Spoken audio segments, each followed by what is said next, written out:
Buenas noches, arrancamos ya con el cierre de Wall Street del día martes 25 de julio, el día a la espera de mañana, donde arrancan ya los resultados importantes de la semana para los mercados bursátiles. Arrancamos mañana con especial Reserva Federal, decisión de subida de tipos de interés. Parece ser que todo apunta a 25 puntos básicos que decidirá Powell, y recuerden, en esta reunión no hay perspectivas económicas, perspectivas que sí conocíamos en la reunión de junio, pero que en la reunión de julio todavía no se actualizan. Así que posiblemente el discurso sea el de siempre, 25 puntos básicos, Powell intentando decir que no habrá bajadas de tipos en 2023 y apoyando esos pronósticos que ya se dieron en junio de este mismo año, hace un mes, donde de hecho se decidió pausar la subida de tipos de interés. Los swaps ahora mismo apuntan con casi un 100% de probabilidad que la Reserva Federal decida en esta reunión de 2 días que está teniendo ahora mismo esa subida extra de 25 puntos básicos, y de hecho el mercado descuenta que posiblemente sea la última. Veremos si habrá algún anuncio importante por parte de Jerome Powell sobre este tema. Por otro lado, el jueves, Banco Central Europeo. Enseguida les hablaremos en las claves de Wall Street también del dato importante de los bancos europeos, los préstamos. Recuerden que fue uno de los datos que utilizó como argumento Christine Lagarde en la anterior reunión, bueno, hace 2 reuniones ya, para bajar esa magnitud de 50 a 25 puntos básicos de subida. Pues vamos a ver qué están diciendo las encuestas ahora de los bancos y cómo están los préstamos. Pero en el día de hoy arrancamos mirando a lo que ha compartido el Fondo Monetario Internacional, ya que ha dado sus nuevos pronósticos, para que luego digan que el precio no marca la narrativa. Justo cuando los mercados empiezan a rebotar, justo cuando Europa, los índices que ya llevan meses rebotando y se acercaban a máximos, ahí es cuando empezaron a cambiar los pronósticos, y ahora que Estados Unidos está acompañando también ese movimiento, a falta de ver si continúa durante esta temporada de resultados, porque recuerden, esta noche empiezan a presentar las empresas grandes. Ya vimos presentación de Netflix, de Tesla, enseguida vamos a ver cómo ha presentado Spotify, pero esta noche Google, Microsoft, Visa, mañana Meta Platforms. Por supuesto el mercado va a querer moverse, no sabemos hacia qué dirección, pero veremos lo que dicen los resultados. Si miramos, este Fondo Monetario Internacional ha elevado la perspectiva del PIB mundial. Parece ser que la mayoría de analistas se equivocaron y ahora ven un PIB mundial mucho más superior a lo que se pronosticaba anteriormente. Eso sí, no quieren, por así decirlo, cometer el error de dar por solucionado todo. Por eso el Fondo Monetario Internacional ha advertido que no se está fuera de peligro, que la economía todavía no ha esquivado lo peor. Y dicen que la inflación está demostrando también ser persistente. Aquí tienen los cambios que ha realizado el Fondo Monetario Internacional. Fíjense los cambios con el crecimiento 2023. Esto es lo que esperan que crezcan las economías en 2023. Fíjense, Rusia, ese 5,2% interesante. India sería la economía que más crece. Rusia 1,5, disculpen. China es la que tendríamos en el 5,2, se distorsiona en la pantalla, y esta diferencia con respecto a la encuesta de abril. 0,7 se revisa el PIB de Reino Unido al alza, el PIB de Brasil, que se revisa también al alza, y prácticamente todos, donde los que menos se revisan sería el de China y el de la zona euro, con un 0,1 tan solo de incremento. Eso sí, se revisan también al alza, en algunos casos, los esperados para 2024, pero en la mayoría se mantienen planos e incluso se hacen rebajas para 2024 en Estados Unidos y en la economía de Brasil. Importante ver también lo que el Fondo Monetario Internacional, que ahora espera un crecimiento mundial del 3%, está apuntando sobre Alemania. De la Morena, coméntanos esto, y también en noticias geopolíticas, el último tema. Putin va a visitar China y anuncia un aumento del 20% en aranceles al vino extranjero. Cuéntanos.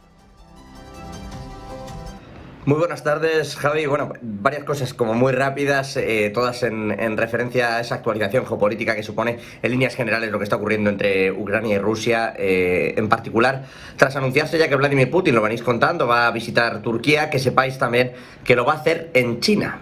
Visitará China en el próximo mes de octubre, lo ha confirmado directamente el asesor para asuntos internacionales de la presidencia de Rusia, Yuri Ushakov. Dice que hemos recibido una invitación y planeamos aceptarla, viajar a China en el próximo próximo mes de octubre. Todo esto en un día en el que se han intensificado los combates, particularmente en Odessa, donde bueno, pues se han arreciado los misiles rusos hasta destruir gran parte de la catedral, según denuncia el propio, bueno, según denuncian desde la propia catedral, los interventores, incluso también desde la propia archidiócesis, informan de que han destruido más de la mitad del techado de la catedral de Odessa. En líneas generales y más allá de esos avances que, bueno, pues cantan unos y otros en esa contraofensiva que sigue planeando sobre Ucrania, quizá hoy la noticia, más allá de esos ataques, de esos continuos combates también en particular en Odessa, esos bombardeos en realidad en Odessa, hoy la noticia pasa por el Reino Unido y la ONU. Además de que la ONU haya encontrado esas minas que les comentaba o les va a comentar nuestra compañera, les ha comentado nuestra compañera Marta Vilar, bueno, pues además de esas minas encontradas por la ONU, hay un detalle importante que ha trasladado también la ONU, y es que Rishi Sunak, el premier británico, ha dejado allí en la ONU un recado de parte de la propia inteligencia británica en la que asegura que le tienen que trasladar, y así lo ha hecho la ONU, a Zelensky, a Ucrania, el hecho de que al parecer Rusia sí tendría la intención de atacar barcos no militares. No hablan tanto de que sean barcos cargados de civiles, sino barcos civiles, porque Rusia teme que no estén llenos de civiles. Y en ese sentido dice la inteligencia británica, dice Rishi Sunak, que sí que se pueden producir esos ataques dentro del Mar Negro tras el decaimiento, tras la caída del acuerdo del grano, la finalización de ese acuerdo, por el que la ONU ha vuelto a pedir, ha vuelto a velar y sigue intentando interceder de un lado a otro. El propio Rishi Sunak desde Reino Unido ha dicho que efectivamente ese acuerdo es conveniente y que lo ideal sería que el propio acuerdo siguiera adelante. En esa línea hay que recordar que Europa es el principal favorecido de la exportación de grano de Ucrania.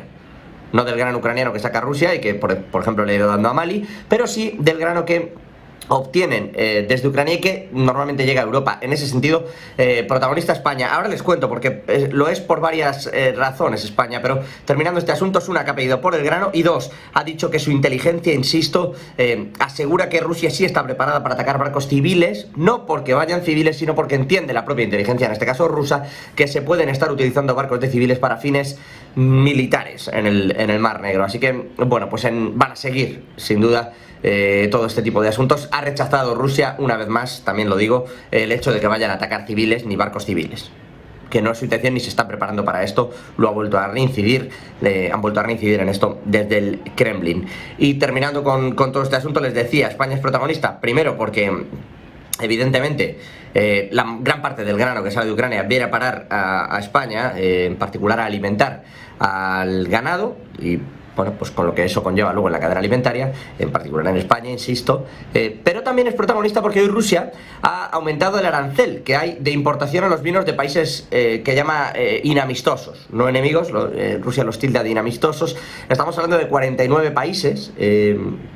Dicen que al menos, o sea que los aranceles en ningún caso van a estar por debajo del $1,50, la elevación de ese arancel, de esta sanción que entra, $1,50 al litro, entrará en vigor dentro de los 7 días posteriores a su publicación, que se entiende se podría publicar mañana, es decir, que estaría vigente ya la próxima semana. Y a todo esto, les decía yo, España particularmente afectado. Bueno, hay que recordar que suben del 12,5 al 20% esos aranceles de importación al vino, por lo tanto se encarece mucho el vino, cuesta más también para quienes lo van a enviar, evidentemente, convencer de que deben comprarse esos vinos y no otros, y sobre todo si no, supone una rebaja de precio. En este sentido España, para que se hagan una idea, los últimos datos del sector son del 21, no del 22, pero maneja en el entorno de los 40 millones de intereses entre lo que iba a Rusia y lo que ha dejado de ir a Ucrania. Es decir, una suma. En lo que iba a Rusia es en el entorno de los 27 millones de euros lo que se está dejando el sector español en este sentido. En fin, insisto, todo esto en base a esa actualidad, además de lo que ya venís comentando a lo largo de todo el día en Negocios Televisión. Muchas gracias, José La Morena. Y mirando a ese informe que les comentaba del Fondo Monetario Internacional, donde se dan las perspectivas económicas para todos los países, se estima 3% de crecimiento global, pero uno de los países que ha salido perdedores de este informe es Alemania, que extiende la caída pronosticada en 2023, y esto hace que siga cayendo la popularidad de Scholz. Si miramos la gráfica, la tabla que compone el Fondo Monetario Internacional de todos los países, miraríamos al crecimiento de Alemania en la proyección para 2023 y se situaría en el menos 0,3%. Una caída importante, de hecho, uno de los países en las economías avanzadas, que sería de los únicos países con un crecimiento negativo en el PIB. Además que conocíamos, fíjense, los PMIs de Alemania ayer, donde veíamos ese PMI manufacturero colapsar. Una de las economías que también está en duda, pero que todavía se pronostica un crecimiento importante del 5,2% para 2023, es China. Enseguida iremos con ella, pero antes, José La Morena, cuéntanos por qué se está pronosticando esto de Alemania. Buenas tardes. En lo económico y mirando esas perspectivas del Fondo Monetario Internacional, se han dicho muchas cosas y sé que vais a analizar esa parte de Estados Unidos, pero centrándonos en el crecimiento global y en concreto en la locomotora alemana, en la locomotora de Europa, hay muchas cosas que decir, muchas cosas que añadir. Pierre-Olivier Gourinchas, el economista jefe del Fondo Monetario Internacional, que en su momento pronosticaba un 3% de crecimiento global, ahora lo deja en el entorno del 2%. Dice, eso sí, que hay menos peligro de que el crecimiento mundial caiga al 2% o menos. Los riesgos financieros más agudos dice que han disminuido. Hablan evidentemente sobre las perspectivas y el soft landing, ese aterrizaje suave en Estados Unidos, pero les quiero comentar el apartado de Europa, donde la preocupación por Alemania empieza a ser excesiva. De hecho, va a ser la única contracción de todos los países del G7 en la que se va a producir en el país germano.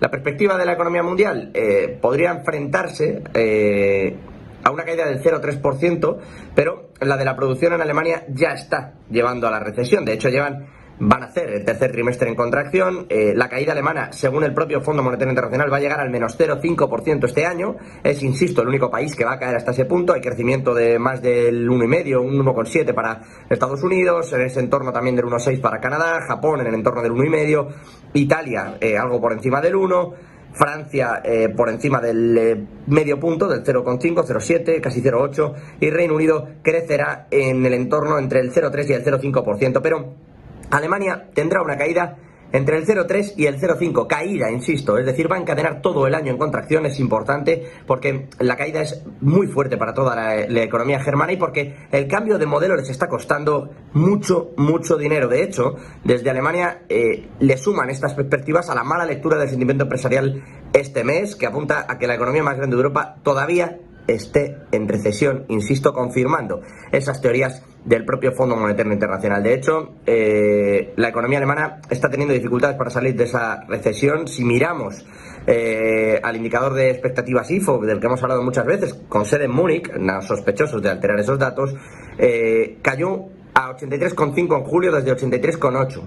Es un poco más de lo que se estimaba en las distintas encuestas, pero la realidad es que está cayendo. Está en la primera recesión desde la pandemia, y eso que la pandemia fue una época rara. Podríamos hablar incluso de que las cifras son las de 2008. De hecho, si miramos la gráfica que tenemos al lado que acompaña todo esto, vemos la expectativa de negocio en Alemania, y las propias expectativas, la línea de expectativas está cayendo muchísimo, tanto por debajo de la balanza habitual, de los estándares habituales, como por debajo sobre todo del clima de negocios, y esto es preocupante porque que las expectativas estén por debajo de un clima que ya es de por sí un indicador que marca expectativa, lo que hacen ver es que claramente no esperan que para ese segundo semestre del año Alemania mejore. Todo lo que está haciendo, todo el flujo de cambio que está llevando a cabo Alemania en su economía, desde que en su momento se quedara sin el Nord Stream y pasase su dependencia energética a Estados Unidos, desde que esté intentando imponer sanciones también a las energéticas chinas, a la vez está sufriendo también el golpe de la falta de exportación allí.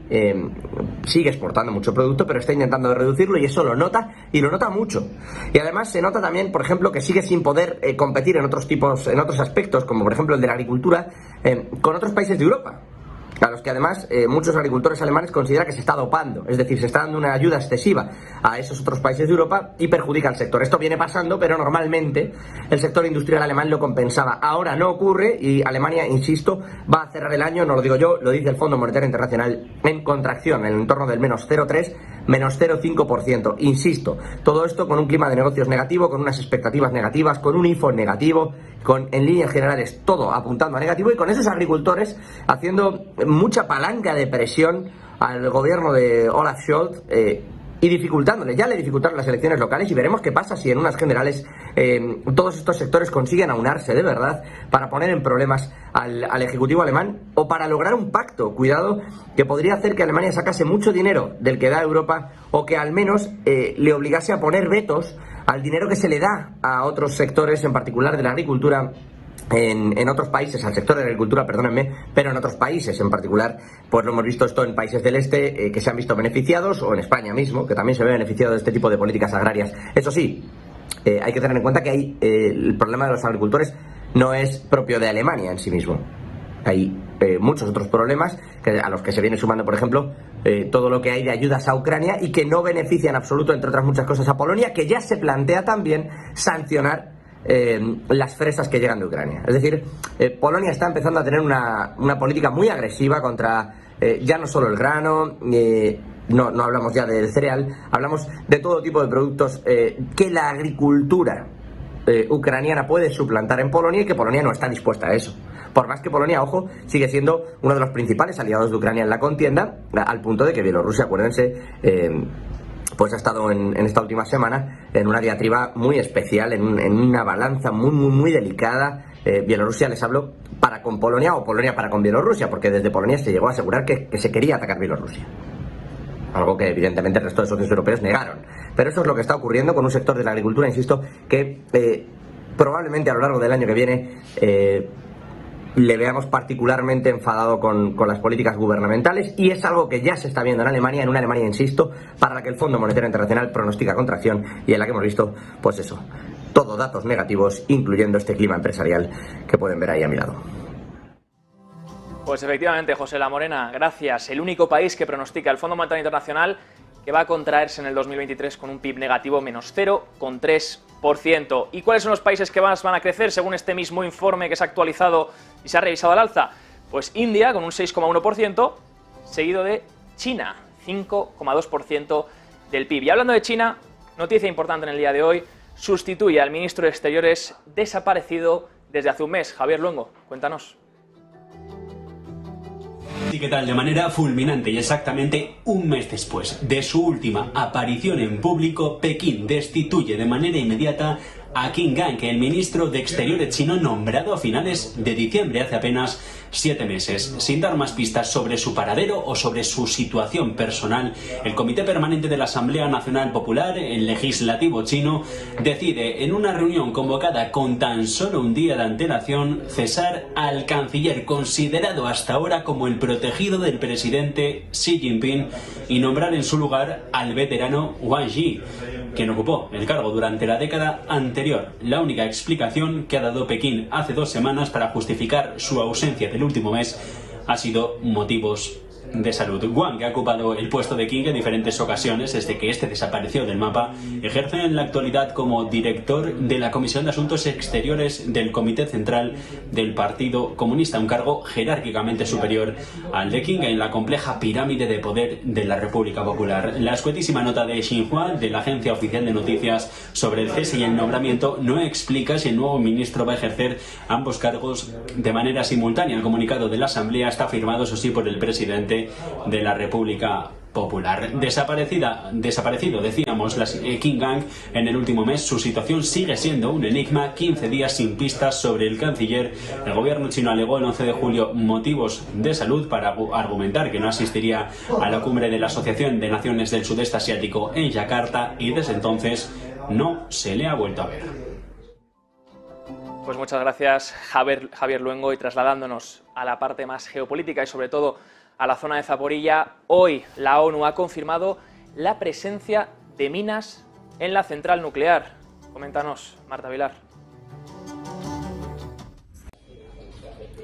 Es una de las noticias del día. La ONU asegura y confirma que hay presencia de minas en las inmediaciones de la central nuclear de Zaporilla, una de las más importantes de Europa, que precisamente está en pleno campo de batalla en Ucrania. El organismo ha confirmado la presencia de minas en el perímetro de la central nuclear de Zaporilla, ya saben, bajo ocupación de Rusia en el sur de Ucrania, y son minas que, bueno, las han detectado los expertos de la ONU durante una inspección el pasado domingo, y están situadas en una zona restringida entre las barreras perimetrales internas y las externas del complejo de la central nuclear. En principio están lejos del alcance del personal de la planta. El director general del organismo de la ONU recalca que ha tenido conocimiento de las colocaciones de minas fuera del perímetro de las instalaciones y también en lugares concretos dentro, en el interior de la central. Dicen que su equipo ha planteado este hallazgo específico a la central y que han contestado que se trata de una decisión militar y en una zona controlada, además también por militares. Veremos cómo evoluciona la situación. Gracias, Marta Vilar.